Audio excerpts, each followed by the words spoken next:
So let's start by looking at the policy practice gap. And I'd like to know, why do national strategies often fail at the front line, and what conditions, be they funding, political or cross-sector buy-in, are essential for success? Professor Hassapidou, would you like to kick us off, please?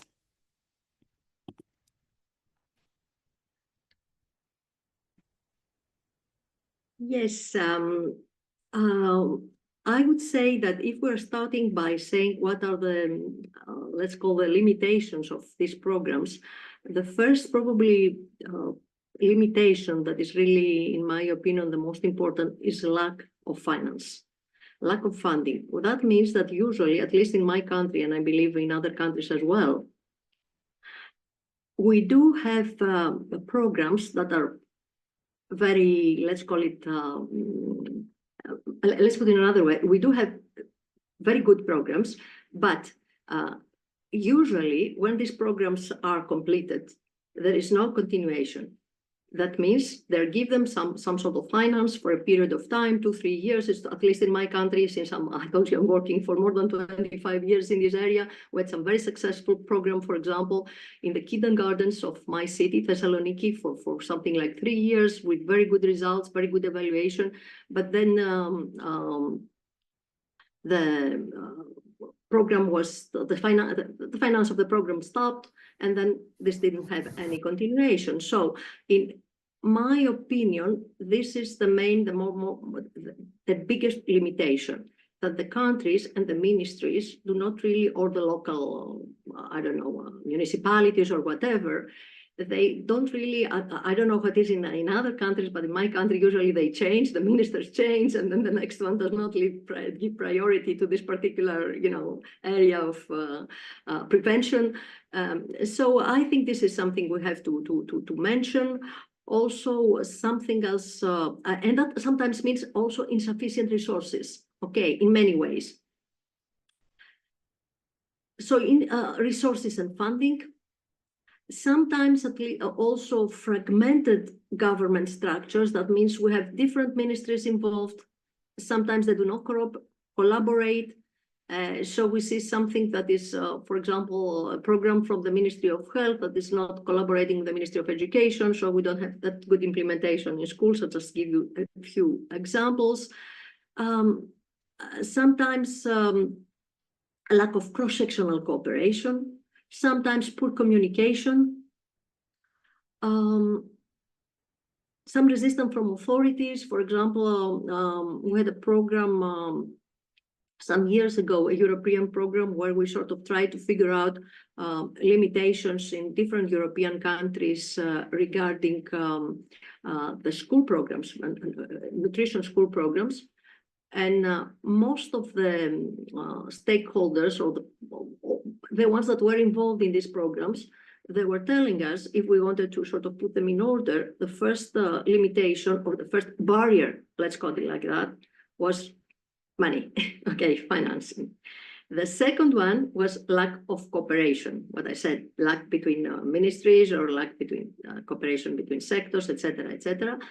And probably something else that was also in this list was lack of monitoring, long-term monitoring. As I said before, most of these programs, they don't really, they're not followed for a long period of time. So let's start with that, and let's discuss that, and then we'll go on for probably other reasons as well.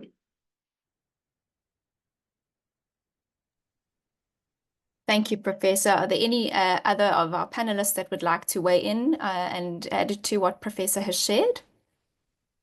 I would love to add, and I couldn't agree more with everything that Professor Hassapidou already mentioned, and it's very similar in Poland. I was smiling when you were mentioning all these things, because I do feel that we share very same problems. I would add to that I have a feeling and an observation that very often obesity and prevention of obesity is perceived as just one sector. It's seen only within the medical sector, so within Ministry of Health, for example, but we seem to completely forget that all of the other sectors and the policies in other sectors, activities in other sectors should also follow, because again, speaking, for example, about this obesogenic environment that we're in, and if we only simplify that to the medical sector, we end up often in interventions that focus on the disease while once it's already there. We forget about the prevention, but are getting better and better in, for example, treating. And with all the new developments in drugs, for example, we can see how the shift went from the prevention to disease management. And it's worrying from the back of public health, I would say. Another that there is in Poland, there is very many different scattered activities all over the Poland, but they lack a global coordination, a global plan. As a Polish country, we actually do not have one national strategy, one plan to face the challenge of obesity and obesity. We have loads of different little activities, lots of money that are being put into that, but we not only do not monitor that, we don't often measure outcomes in an evidence-based way, and then we cannot set up good practices and just keep implementing them once we know that something actually works. And so I would say that this would be my answer to the challenge that you presented in your question. Oh, maybe one more thing, if I could add, sorry. Go for it. We are trying to find the solutions, but we often forget about the things that drive us to the situation. So we are good in some actions to address, for example, childhood obesity, but we, for example, do not face at the same time the commercial determinants of health. So we are not actually very effectively fighting with the causes underlying these problems. And in order to do that, so you need to have a strong political will and power, because we know that we are speaking about big food companies, big soda, big food, big alcohol also. Before we were speaking about big tobacco. And I think that the example of how tobacco problems were faced a few years back shows us the way and shows us that it is possible in a way, but we still need to use similar or lessons learned during this process in public health. A good point there, thank you. Anyone else? Dr. Hashem? Yeah, I'm happy to add. That's a really good segue for me, actually. I think, for example, in the UK, like all the different obesity strategies over the last 30 years, there was a study that looked at the language used in those obesity strategies often relied on individual agency, but actually people are living in an environment that is often just encouraging them to eat too much and move less. And then you're constantly telling people, actually, you need to be educated, you need to be eating less and moving more. But actually they exist in an environment that is not allowing that. But I do think the language is changing after the appreciation that so many strategies is just often relying on individual responsibility. And that's a language that's very common and we're becoming more aware of in the UK. Actually, it's not why our children becoming obese. It's not because they don't have an agency. It's quite difficult for them to eat well in this environment.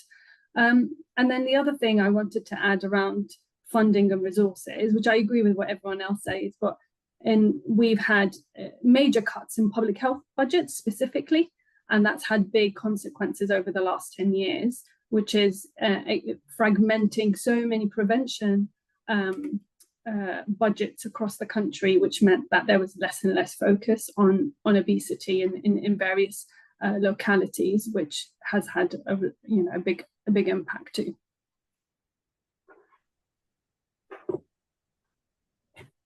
Thank you so much. Oh, there we go. Sorry, Professor Karia. Yes, that we should actually give the emphasis on the fact that most of this intervention, they fail to address what we said, the broader social and environmental factors that impact health. That means we don't give any emphasis on housing, on things like education and income.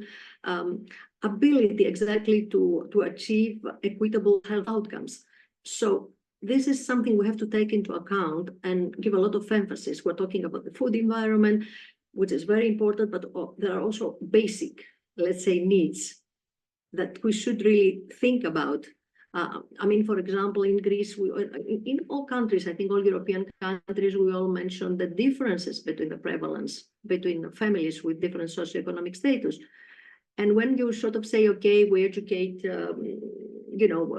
everybody, and everybody knows about healthy nutrition, we have to take into account that some people cannot afford to buy certain foods, or they have problems of housing, or basic, let's put them like that, problems that sometimes really stop them in order to improve their health and their nutrition and their physical activity. So I think we should keep that in mind as a major, barrier for certain, for specific, let's say, groups of people. Special population, we want to call them.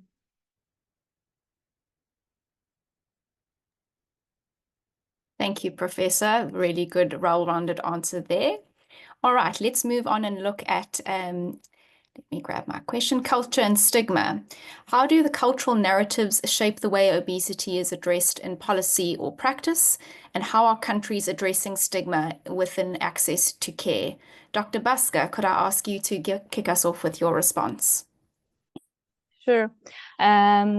I would say that what we see, for example, in social media, in mass media, the traditional one and also the new ones, very much shape the whole discussion about obesity. And again, the shift is towards this individual responsibility, and the shift is unfortunately into this perception that overweight or obesity is a personal choice, or put another way, that if a person is struggling with overweight or obesity, it's because they didn't do something, or, for example, people in Poland that are often perceived, people with obesity are perceived as being lazy, or less disciplined, or having lack of willpower, or eating too much, that we know that it's very much a misunderstanding often of the complexity of obesity. And recently me and my team were conducting a research among the social media users and among the health professionals using social media. We were trying to verify the level of obesity bias among them, using some of the tools that are already validated. And it turned out that the amount of weight bias between the two groups, so professionals and non-professionals, is not much different. In both groups we were speaking about, we're noticing that the level of stigma is from moderate to severe in some cases, but we would expect that health professionals, especially doctors, dietitians who work with patients with obesity, should have lower levels of weight bias. It turned out that the difference is not very significant, so it's very worrying. If I remember correctly, 1/3 of health professionals that included in our study said that obesity is a cause of shame. So we definitely need better solutions when it comes to medical education. The medical education process should also include the theme of obesity stigma, of communication with patients with obesity. And for now, when analyzing, for example, the residencies programs during the training, we can say that for now they rather do not include this kind of things. So a lot needs to be done. Fortunately, the newest Polish Society of Obesity Treatment guidelines do include the theme of obesity stigma, but I would say that there's still much to be done.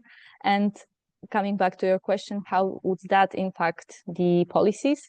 Well, if we lack this basic understanding, it's hard to expect that the policy would reflect this complexity of obesity, and that would be careful, or that would be sensitive to obesity stigma that patients face in their daily lives. So there is still a long way to be done. Unfortunately, sometimes I would say that also health professionals who have good intentions helping to help their patients also fall in the trap of the obesity stigma. So especially in this communication around lifestyle medicine, lifestyle interventions, it's extremely important to also address this topic.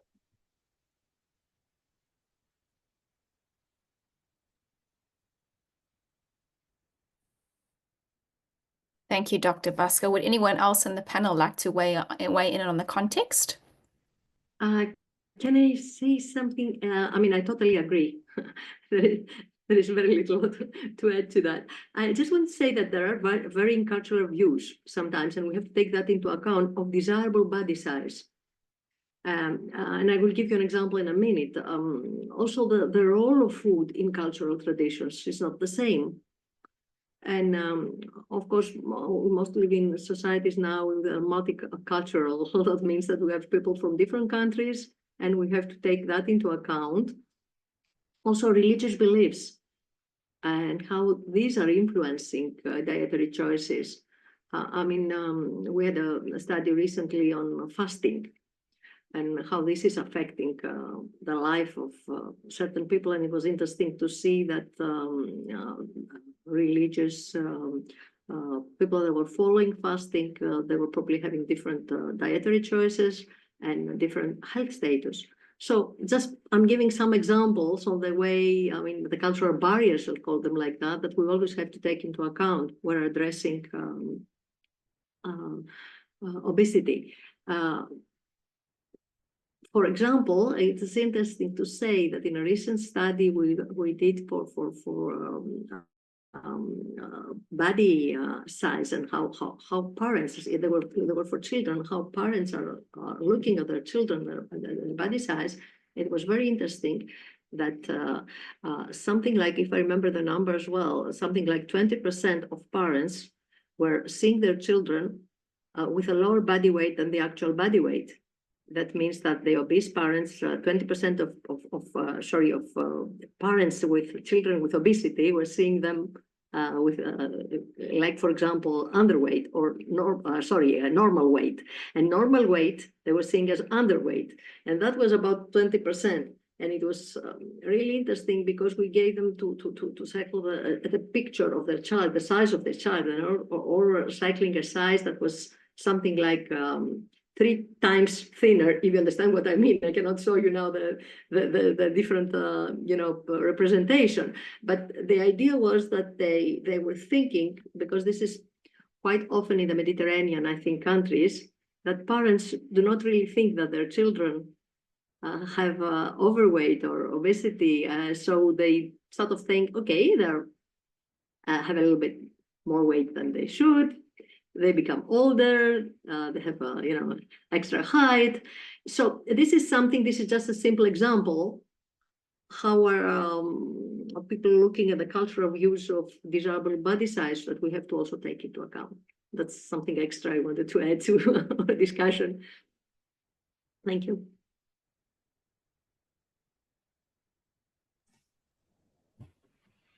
Thank you, Professor. Let's now shift our focus to prevention and treatment. And I would love to hear, perhaps starting with you, Dr. Tami, how are resources being balanced between prevention and treatment within each of your contexts, and what risks, whether political, financial, or cultural, could undermine progress? Yeah, sure. Thank you, Veronica. Yeah, this is a topic I had to do a bit of like a research on, but in general, apparently Finland is actually using like relatively high proportion of the total healthcare expenditures on preventive care, but that does not really say it's I think it more tells about the general EU level, not really about the situation in Finland, because still it's obvious that resources are not, that there are not enough resources used on prevention, and also in the current political situation where our government, and I think it's pretty common in across Europe, that there are budget cuts and budget used for different purposes, and maybe healthcare is one of the things that is like budget is shrinking, and especially it's usually tends to be preventive care because it's not seen as acute problem, which is really misrepresentation of the situation, of course, because it is very acute. It's just not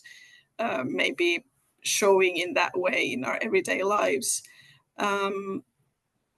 So yeah, there should be definitely more money given to prevention efforts, and for example, like third sector, I think they are the ones worst off currently in Finland. The money is taken away from them, and of course also overall the political situation and like changing governments, it's always something that undermines the progress and the government priorities. For example, we have had recently new tax on, for example, sweets and chocolates that was being developed, but or VAT increases, sorry for that.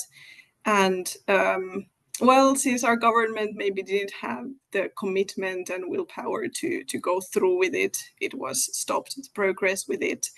So I think it would be extremely important to have this like cross-administrative commitment to these health goals and really put efforts to the prevention side, because it will always be like kind of, it will never seems to be the priority. Yeah. So that's pretty much where we're at in Finland currently.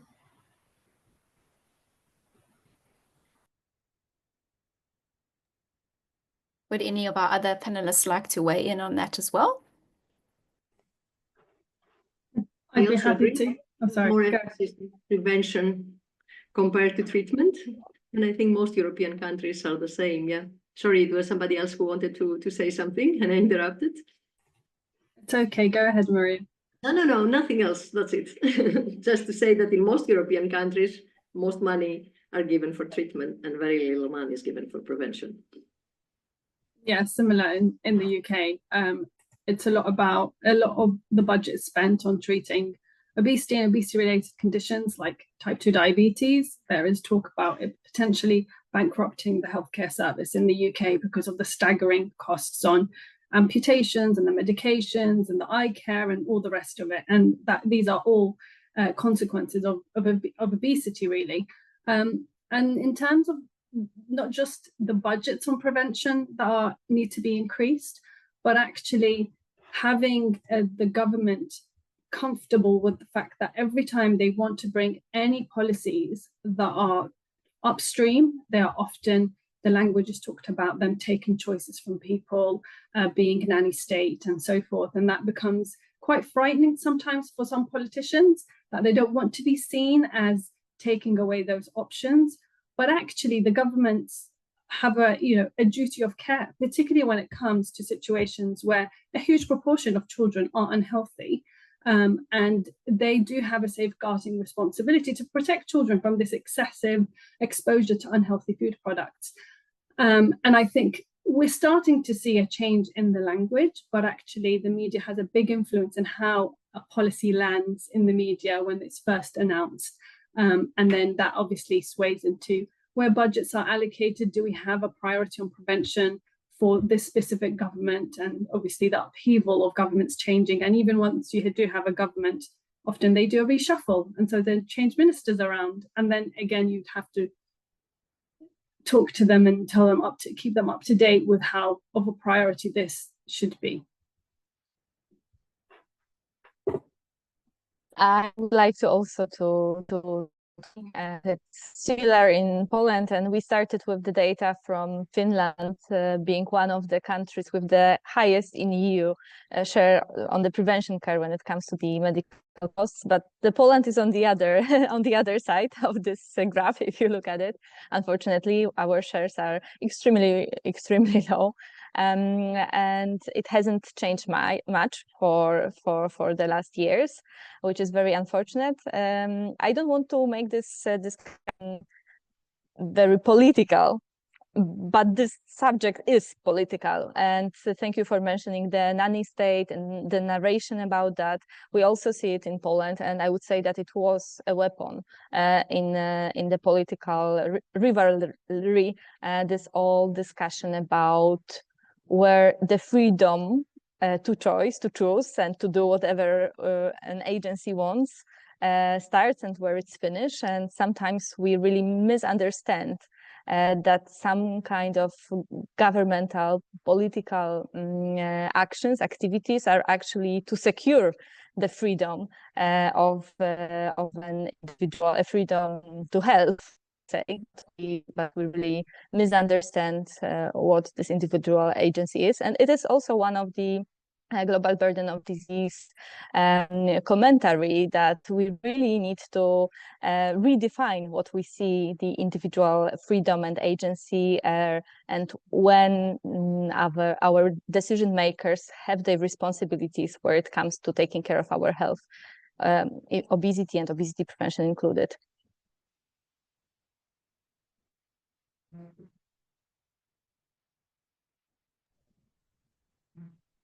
Okay, thank you for that. If we now move on and look at health equity, I would love to hear which populations are most at risk and how do we avoid reinforcing stigma or widening disparities? Perhaps Dr. Hashem, you could start us off with your response to that. Sure. So in the UK, obesity rates are higher in people that are living in deprived areas, as well as some groups of ethnic minorities. And in children specifically, we've seen that there is a huge gap between most and least deprived, those living in most and least deprived areas. And over the last few years, we've seen that there is a sharp increase in that widening disparities. So over twice as many children in deprived areas are living with obesity by the age of 11. And so really it raises the question of why is that happening? Well, it's because they are living in an environment where low income is having an impact on the types of food they can access, whether those areas actually have widely available, affordable, accessible, healthy food, whether those areas are facilitating people moving comfortably around, whether cycling or the rest of it. And so there are all of these other levers that need to be looked at. And so housing, which was previously mentioned, but also incomes, the type of food that's supplied in schools, and all the rest of it are critical. So we do have the government is aware that there are widened disparity in obesity rates, particularly in children. But majority of the upstream policies that have been recommended are actually reducing that, but they are policies that would benefit all children, really. So like encouraging free school meals across all primary schools, that would benefit all children. And it will create less stigma so that children that are on low incomes, that are means tested to access free school meals, that stigma is removed and that children could see themselves as level with all the other children, whether their parents can afford it or not. But it's been a challenge, obviously, to get political buy-in. But one very good example is that the Mayor of London has committed for free school meals for all primary school children in London specifically. And that has shifted and created a policy that could work in other parts of the country. And yeah, things like that, which benefit all children, could reduce the stigma of being from a low income and therefore less as a result of being more at risk of being overweight or obese. So yeah, that's.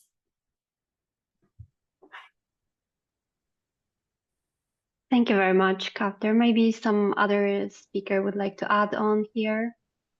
Can I just add something? I couldn't agree more than what you said. I totally agree. And we also had this program,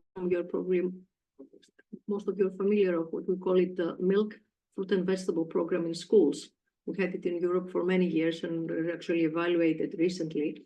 It was something like 5 years running in a number of European countries, where it showed exactly what you already mentioned, that if you, for example, address the problem, like every child is involved in this program, then you remove stigma and you also have a very good result.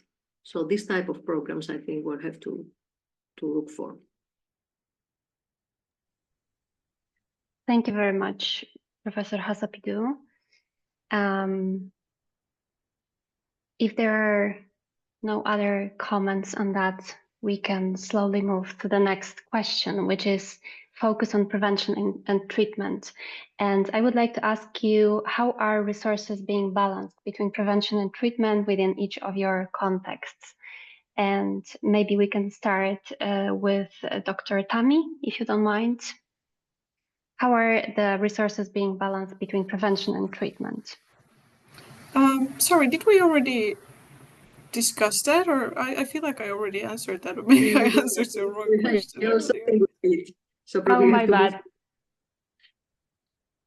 My bad. Okay. Okay, so let's move. No stress. I'll jump in with the next question, if that's all right, if everyone is finished. Please go ahead. Perfect. Okay, so in terms of collaboration and innovation, I'd love to ask our panel, what partnerships or new tools and technologies could help us accelerate progress?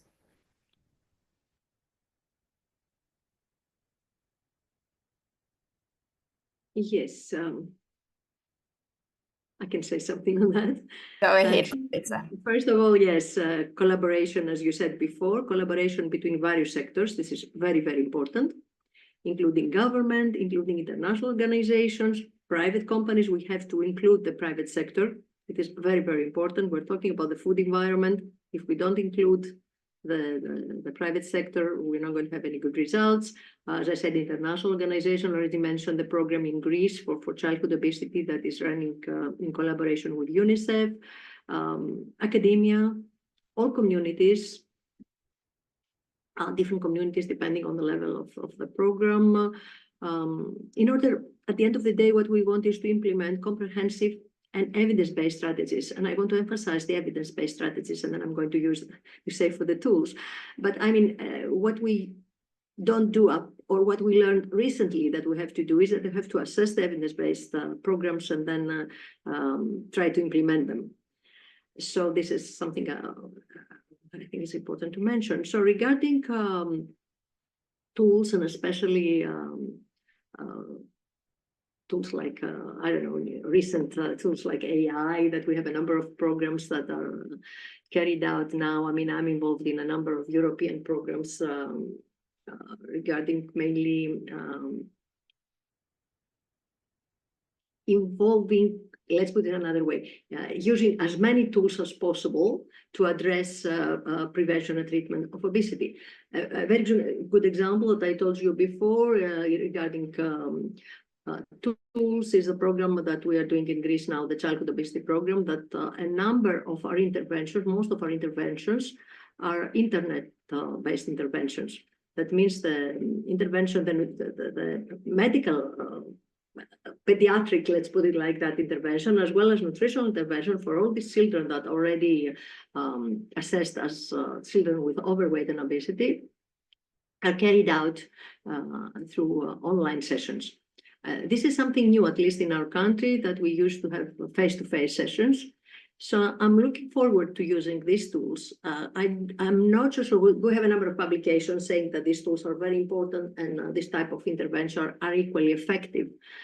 We don't really have any sort of evaluation, as I said, to our recent program, on our national program, but we do see that nowadays, most children and parents are looking forward to this type of internet sessions compared to face-to-face ones. So because it's a matter of time, children are, well used now to be, to communicate in this way. So we're looking forward to this. I told you about AI, and we have a number of programs that they're trying to do some sort of personalized nutrition. We had three big EU programs. The Big Go program that was using AI for assessing childhood obesity and proposing solutions for children. We had the other one was called Protein, but trying to end up with a personalized nutrition application using computer-based programs or using your phone. So there are a number of approaches and a number of programs in Europe trying to use the new technology, if we want to call it like that. I'm looking forward to it. I'm not an expert on that, but I'm looking forward to see how this new technology could help us addressing the problem of overweight and obesity. If I could add also to that, to keep this technology theme, when we think about obesity prevention and treatment, we very often also think and talk about behavior change. And this is something that we very often forget about because we focus mostly on messages that are about telling someone to do something, not necessarily helping people to change the behavior, knowing that change of behavior needs time, needs support, needs the evidence-based behavior change techniques.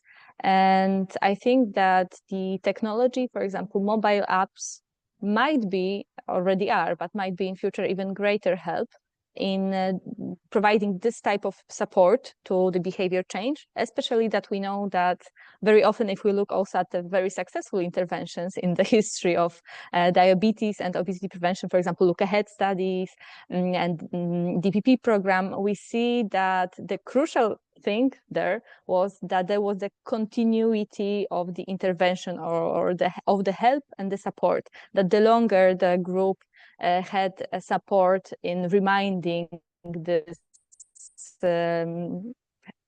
healthy habits, the longer they were successful. And it is, of course, logical because we know that these people want to change their behaviors, but they remain in the same obesogenic environment. So they need extra support in maintaining these healthy behaviors. So wisely used new technologies that would be based on the science, on the health psychology, on the behavior change techniques might be a great support in the future for maintenance of the healthy behaviors. This is one thing. And the other thing that I wanted to add is when we think about different sectors that should be involved in the obesity prevention, I think that we very often forget about the work environment. As human beings, the adult human beings, we spend at work at least 8 hours a day. So it would be great if the work environment was also helpful when it comes to obesity prevention, especially that from the perspective of the employers, it is also very beneficial to have a healthy employee. And more entrepreneurs, more and more companies understand that creating a healthy behavior, providing healthy food canteens, giving opportunities for movement, for example, or encouraging movement at the workplace can also be one of the very still underestimated, underappreciated areas for future innovations and future support.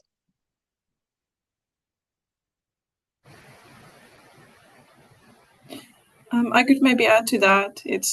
I agree with everything that they said. That I think the technologies really hold a lot of promise in this area. That in Finland, for example, we have I think pretty good example of the use of technologies in obesity prevention and treatment with something called Weight Management House that is under the Helsinki University Hospital here. And really what it does is that, first of all, it offers reliable information from very like holistic point of view on obesity prevention, but treatment and management of like weight management. But it also includes this kind of system where with the doctor's referral, you can participate in online coaching, which I think it lasts like 1 year, and it offers very like, again, really like holistic approach to obesity, considers diet, sleep, physical activity, mental health, or all the kind of like parts that are really needed to support changes, lifestyle changes. And I think it has worked really well, and they have received a lot of awards for their work. So that I think that is one great example how like technologies can be used. Nothing to like, not AI necessarily, but this is just very basic way to like share information and also cover more like bigger part of the population with good care regarding obesity.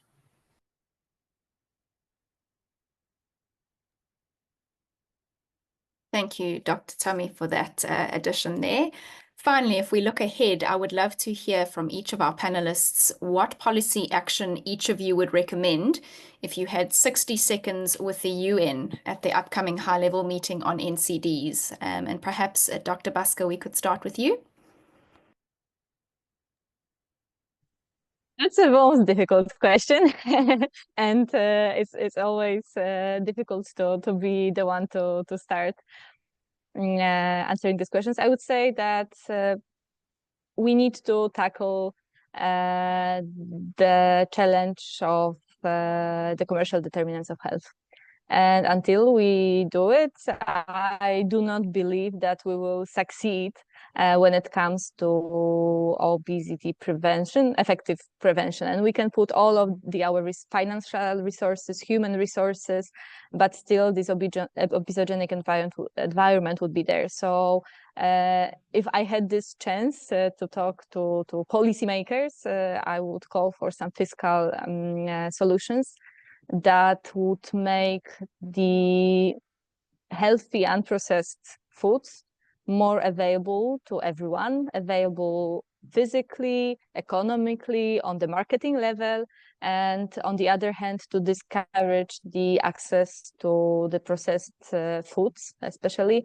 And also when it comes to this strong marketing and different kinds of works they operate in order to get our attention, get access, and to be so accessible to, for example, those who are the most at risk of obesity. As we were speaking today, we are speaking about addressing the socioeconomic differences and challenges. So that would be the direction I would go in this discussion.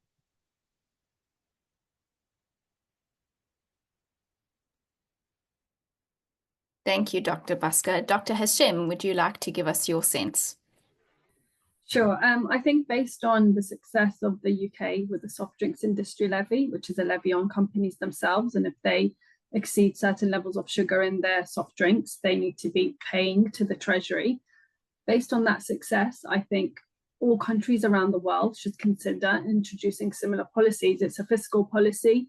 It's reduced sugar levels hugely in soft drinks, and even though sales have increased, the amount of sugar coming from soft drinks that children and adults are consuming in the UK has come down significantly. So I would say that other countries should think about introducing similar levers, but also to moving that to other categories, like looking at other unhealthy foods and whether fiscal policy should be introduced on them, which obviously I would say they should be, based on what we've seen as a dramatic change in the market over the last decade. So it's possible that a very strong lever could really shift the market and could really change this quite critical commercial determinant of health.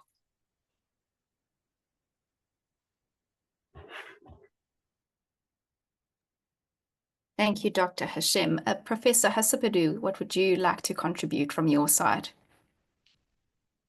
It will be quite similar, because I would say that tackle the obesogenic environment.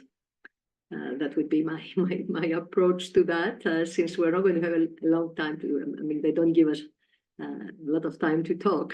So I believe that would be the first, I would say, creating a healthier environment, because if we don't create and we don't tackle the obesogenic environment, we cannot really talk about prevention and treatment of obesity. I would say behavioral change techniques, as we said before, promoting healthier behavior, which is also interconnected with a healthy environment. And I would also talk about a multi-sectoral approach and a holistic approach. Excellent. Thank you, Professor. And finally, Dr. Tami, would you like to round us off? Yes. Actually, my answer is pretty much the same with the other panelists. So really to change the environment, because I don't think we have any chance of succeeding if we're trying to make individuals make changes in their lives that the environment is not supporting in any way. So one place to start would perhaps be a more comprehensive health-based taxation that does not only target one food group like sugar sweetened beverages. Of course, is an important thing too, but I think we should look also a bit more comprehensively at this issue, and while trying to reduce the consumption of certain like food groups with high salt and sugar and fat, we also should ensure the availability and affordability of healthy foods.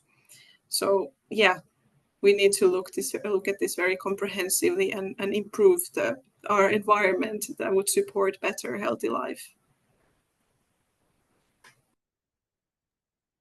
Absolutely. Thank you, Dr. Tami, for summarizing that so well. That will bring us to a close of the moderated part of our session. And thank you to our panelists for such a rich exchange, despite the interruption at the beginning. I think we've managed to hear many different perspectives, and it's really encouraging to also hear the common threads around the challenges and opportunities when it comes to addressing obesity and supporting those affected. Let's now bring in our audience and hear some of their reflections and questions. So Elvira has been monitoring the chat for us during the discussion. So Elvira, I'll hand over to you to share our first question. Thank you very much. Thank you for a very inspiring exchange. That was very interesting to hear from different countries, different perspectives and different backgrounds. And even though our panelists were much in line with the statements, the discussion is quite intense on the chat, but also on Panco. And we also had a comment, for example, is lack of funding not a political issue? So it's hard not to agree. Thank you, Andrew, for this comment. In the meantime, if someone would like to ask a question live, feel free to unmute yourself and let us hear from you. And then we had another question regarding Ozempic. So I know the obesity treatments are really high on the agenda in the US specifically, but also in other countries. So maybe some of the speaker would like to add on the perspective on using obesity drugs. How are your country moods around that? Are there any challenges, problems, or something that's worth to share around the use of obesity drugs? I would say, I'd like to say something because I didn't mention it before. We are also starting now, this September, at the end of September, a program for adult obesity, where people, they're going to, specific doctors like endocrinologists and internists. I think there are 3 or 4 different, let's say medical professions that they could prescribe medication. So if they find that when they do all the anthropometrics that BMI is above 40, then they can get the medication for free, which is going to start by the end of September.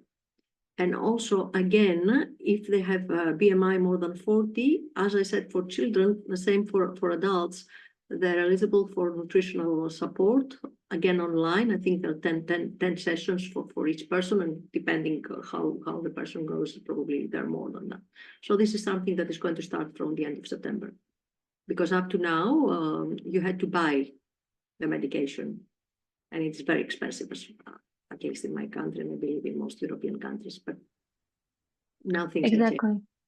Yeah, so the access to obesity drugs seems to be another important topic while considering obesity as a societal problem as well. So thank you for sharing your perspective. And maybe some of the panelists would like to add on here. If not, then we could move on to another interesting question. So someone mentioned the healthy plate. So the national dietary guidelines and its role in obesity prevention and treatment. So I'm really happy to hear from you. What do you think? What is the role of national dietary guidelines and this healthy plate strategy in obesity treatment? Should something be changed in that terms, or do you think it's effective enough?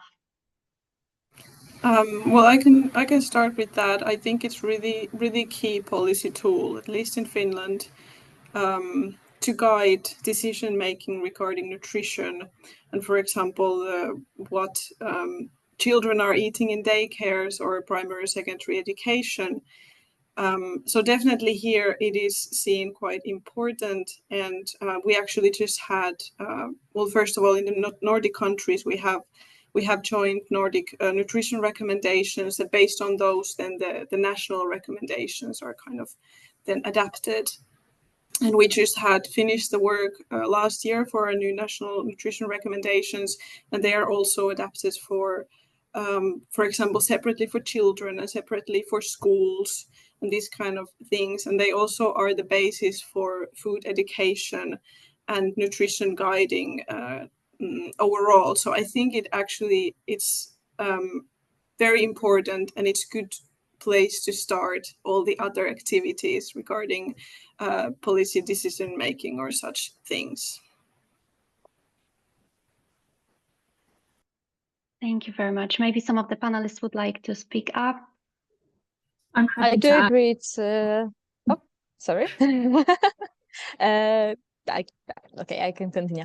I do think that it's also crucial in Poland, but due to some organizational changes in the institution that is responsible for the dietary guidance, as well as a change from pyramid of food a few years ago to the plate right now, I still think that there is much more effort needed in order to communicate well with not only the general public, but also with health professionals. And definitely there is too little nutrition training for physicians during the physician specialty training, but also during medical school. And I do think that this involvement of this group when it comes to disseminating the dietary guidelines is also quite crucial. But as Dr. Tami said, also the dietary guidelines are the foundation for the health policies. When it comes also, for example, to the group, to the canteens at schools, for example, and so on. So they still play their role, but sure much more is needed, at least in Poland, when it comes to popularizing them in the new form, which has been out for, I think, 3 years only. I think we also, there was also a question for traffic lights, correct? And nutrition labeling? Yeah. So yes, this is a good question. The first part, I think it has already answered, so I'm not going to go back to nutrition guidelines. I totally agree. But regarding nutrition labeling, there's a lot of discussion about it. It's very important to have nutrition labeling, but you mentioned traffic. Somebody asked about traffic lights, but it's also Nutri-Score. You know, there's a lot of discussion now in Europe, which system we're going to follow. I think the Scandinavian countries, they used to have the key. I don't know if we still have it, but anyway, it was some time that it was used, but there are different systems. Anyway, what I wanted to say, whatever we choose, is important to have a system. Although there are some countries that I believe Nutri-Score is better, others do not, and there's a lot of discussion in Mediterranean countries that we disagree sometimes with certain, products. But anyway, this is a big discussion. That's why I mentioned that. But I believe that at the end of the day, each country should have some sort of system for nutrition labeling. This is very important for everybody to understand, you know, all the nutrients and make it as simple as possible. The front package labeling is more important, as I believe we all agree, compared to what all the detailed ingredients that nobody is able to read and understand. So front of packaging must be simple. Whatever system we use, it's important to show the people what they're eating and what they're getting. For example, we're getting a product from the supermarket. Thank you very much for sharing this. And Dr. Hashem, I remember you wanted to add something. Yeah, sure. I'll reply to both actually. So in terms of, you know, the healthy plate, or whatever it's called in different countries. So in the UK, it was revised and all the unhealthy foods were kind of taken out from this key plate because before it used to be part of it. I think it's important tool. It's an important education tool, kind of something to be looked at and for children to be educated about. But I think it's one tool that's necessary. It's not going to deal with this environmental issue about how much our food choices are nudged in an unhealthy direction. And that kind of brings me on to the labeling on products. So very recently, I've been looking at a lot of evidence from Latin America around their warning labels. So these are front of pack, which I agree that it should be front of pack. In the UK, we have traffic light colours. That is a voluntary approach many of the retailers have taken on board. And I think what I've seen is actually the warning labels is kind of not just discouraging consumers to have less of those types of unhealthy products that have high levels of salt or fat or sugar, but also it's having a big impact on the industry themselves, is that they are changing their products in order to not have too many warning labels on their products. And so I think that it might be a little bit of a wild card, but that's another thing to look at. It's good to have scores that summarize what a product is, where it stands, which many nutrition experts can have loads of debates about these scores, but to consider actually something more stark, which is warning labels on some products to really shift the dial for the industry, but also for consumers. Thank you very much for sharing this. And Christine Kestner, you brought the question about agricultural subsidies. So we have a question: do other countries have agricultural subsidies like the US that make things like fast food meals artificially inexpensive? So maybe some of our panelists would like to add on these questions.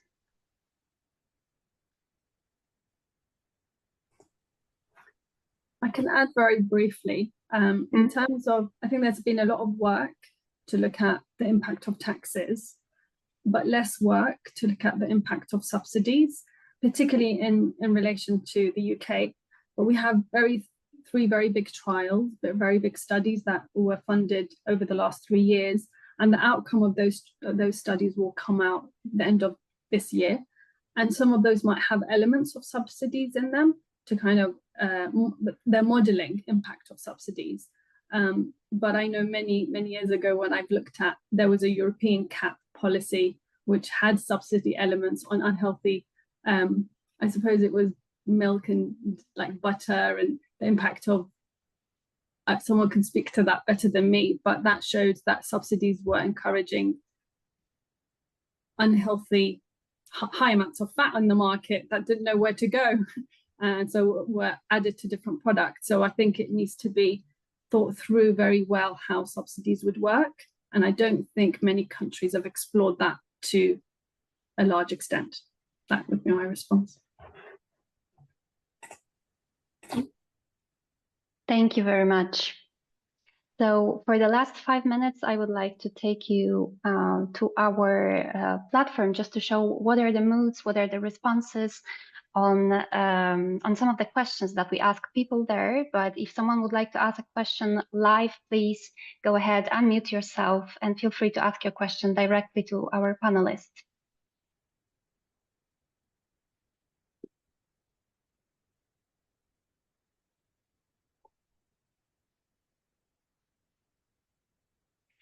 Okay, I hope you can see my screen. So first of all, I decided to get us back for a second to the question that we asked in the past. So do you think obesity is caused mostly by patients' decisions? And you see there are different voices among our community. So we are a community of healthcare professionals, doctors, nutritionists, but also public health professionals and other experts.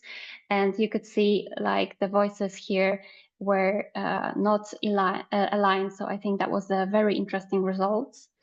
And if we get back to the questions that were asked today, so do you think investment in childhood obesity prevention is the most cost-effective strategy? And here again, most of people think that that's true. So we should invest more in childhood obesity prevention, and most people see that it's one of the most cost-effective strategy. Second question was, which challenge most often blocks obesity policies from working in practice? And the most common answers were short-term policies, lack of funding, and limited cross-sector collaboration. So I think it's very much aligned with what has been said today. The third question is, if resources are limited, which area should be prioritized in the fight against obesity? So hearing the voices of our audience, the most common answer was the prevention programs. If someone would like to join the discussion, feel free. There's still time to leave us your voice. We're very happy to hear from the audience. We're here to allow the discussion and dialogue. And the next question was, obesity policies fail more because of how they are communicated than how they are designed. And here, again, I would say that some people agree, and there were no strong disagreement for this question. And the last question, which was also very interesting, in one word, what do you think is the biggest barrier to addressing obesity in your country? And we could hear here, for example, misinformation or nurture, which also gives us a very good background of what people feels right now.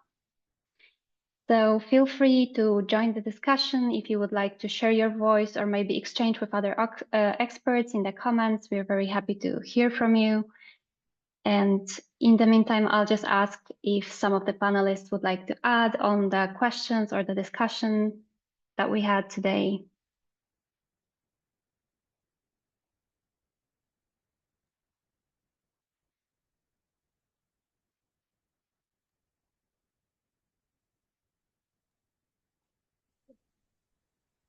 Thank you, Elvira. Oh, yes. Sorry, go ahead. Thank you.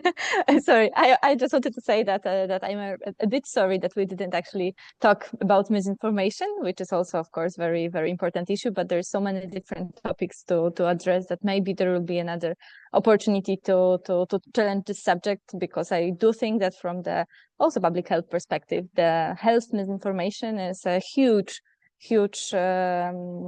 problem. When it comes to nutrition, especially, it's something that it's, I would say, a bit uncontrolled for the time being, and it can actually impact people's health and life.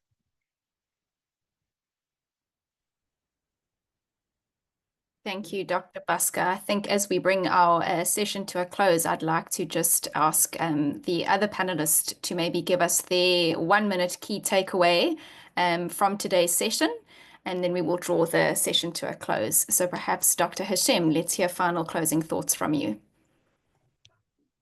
Well, thank you so much for having me today. My final thought is, I think we can't get away from the fact that the environment just needs to change for people to become healthier and less at risk of overweight and obesity across the board. And I think the most important factor to deal with is the commercial determinants of health.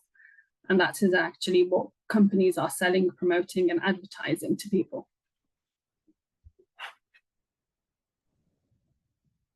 Brilliant. Thank you, Dr. Hashem. Dr. Tami, would you like to conclude on your side? Yeah, I'm really much on the same thoughts as Dr. Hashem, that there really is no chance to succeed unless we help people to make the changes that they need to eat better food, to be more active, and we cannot continue to put this on individuals and like see the whole issue as first and foremost the individual's responsibility, when it's actually very much the whole society's issue and the environment that is pushing us to the choices that are becoming more and more common. So again, the commercial determinants of health is really important issue, and also we need our politicians to understand the gravity of this issue and also understand that the changes, the structural fundamental changes that are required. Well said. Thank you, Dr. Tammy. And then finally, Professor Hassapidou, would you like to conclude from your side? Yes, I want to have a, let's say, an optimistic message, and say that, of course, we have a future in front of us. Very few things have been solved, but I hope that if we all work together and we continue to address the problem and we continue to work on prevention and treatment of obesity, we are going to have good results soon. Thank you, Professor. That was lovely, short and sweet, and a very well ended close to our discussion. So thank you again to our panelists and to our audience for joining us today and for sticking with us despite the interruption at the beginning. I think all important conversations obviously attract attention, and it's encouraging to know that there was a lot of discussion that I think was very important on this topic, and I thank you all for your time and your patience in bearing with us. So on behalf of PAN International, thank you everyone for sharing your experiences and your expertise, and again to our audience for joining us and contributing your perspectives. We trust that today's exchange is just the beginning of many important conversations going forward. The full event recording, which will be edited, will be shared via our social media channels, and we invite you to please continue the conversation on PANCO, which is our global community platform for healthcare professionals, where we can share resources, exchange insights, and obviously collaborate further on today's session. You'll find the details in our chat as well as on our website and social media. With that, I officially like to close our session and our time together. Thank you again for joining us, and we look forward to continuing the conversation with you all. So until next time, goodbye everybody, and please stay well.